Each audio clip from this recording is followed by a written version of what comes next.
ആയുർവേദ മരുന്നുകളും liver kidney തകരാറും.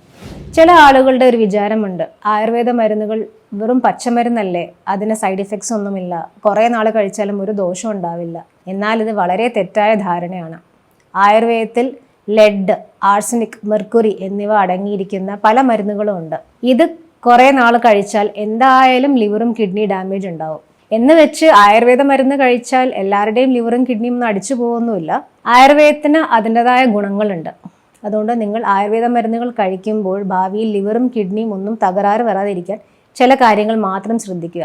Unsupervised consumption, അതായത് ഡോക്ടറെ കാണാതെ ഒരു കടയിൽ പോയി നിങ്ങളുടെ ലക്ഷണങ്ങൾ പറഞ്ഞ് കടയിൽ നിൽക്കുന്ന ആളുകളുടെ കയ്യിൽ നിന്നും മരുന്ന് വാങ്ങിച്ച് കഴിക്കാതിരിക്കുക. അതുപോലെ തന്നെ ഡോക്ടർ പണ്ടെപ്പോ തന്ന ഒരു കുറിപ്പ് വെച്ചിട്ട് വീണ്ടും വീണ്ടും അതേ മരുന്ന് കുറേ നാൾ കഴിച്ചുകൊണ്ടിരിക്കുന്ന ആ ഒരു ശീലം പൂർണ്ണമായും മാറ്റുക. ഏത് മരുന്നും ദീർഘകാലം കഴിച്ചാൽ ക്രമേണ നിങ്ങളുടെ ലിവറും കിഡ്നിക്കും എല്ലാം തകരാറ് വരും. പിന്നെ ദീർഘകാല രോഗങ്ങൾക്ക് വേണ്ടി കുറേ നാൾ മരുന്ന് കഴിക്കേണ്ടി വരികയാണെങ്കിൽ നിങ്ങൾ മരുന്ന് തുടങ്ങുന്നതിൻ്റെ മുന്നേ ഒരു ബ്ലഡ് ടെസ്റ്റ് ചെയ്യുക. അതിൽ തന്നെ നിങ്ങളുടെ liver function test, kidney function test എന്നിവ ചെയ്ത് നോക്കിയിട്ട് നിങ്ങളുടെ ലിവറും കിഡ്നിക്കും തകരാറ് വരാൻ ചാൻസ് ഉണ്ടോ എന്ന് നോക്കിയിട്ട് വേണം ആ മരുന്ന് തുടങ്ങാൻ.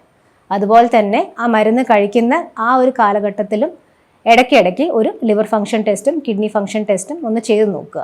പിന്നെ ഞാൻ പറഞ്ഞ ലെഡ്, ആർസനിക്, മെർക്കുറി എന്നിവ അടങ്ങിയിരിക്കുന്ന ഭസ്മങ്ങൾ, അത് ചേരുന്ന മരുന്നുകൾ കഴിയുന്നതും കഴിക്കാതിരിക്കുക. പിന്നെ നിങ്ങൾ ശ്രദ്ധിക്കേണ്ട കാര്യങ്ങൾ, മരുന്നിൻ്റെ പേരറിയാതെ ഒരു മരുന്നും കഴിക്കരുത്. ഈ ലൂസായി കിട്ടുന്ന പൊടികൾ അല്ലെങ്കിൽ ഗുളികകൾ നിങ്ങൾ കഴിയുന്നത് ഒഴിവാക്കുക. ആ മരുന്നിൽ എന്തെല്ലാം കണ്ടന്റ് ഉണ്ടെന്ന് നിങ്ങൾ അറിഞ്ഞതിന് ശേഷം മാത്രം അത് കഴിക്കുക.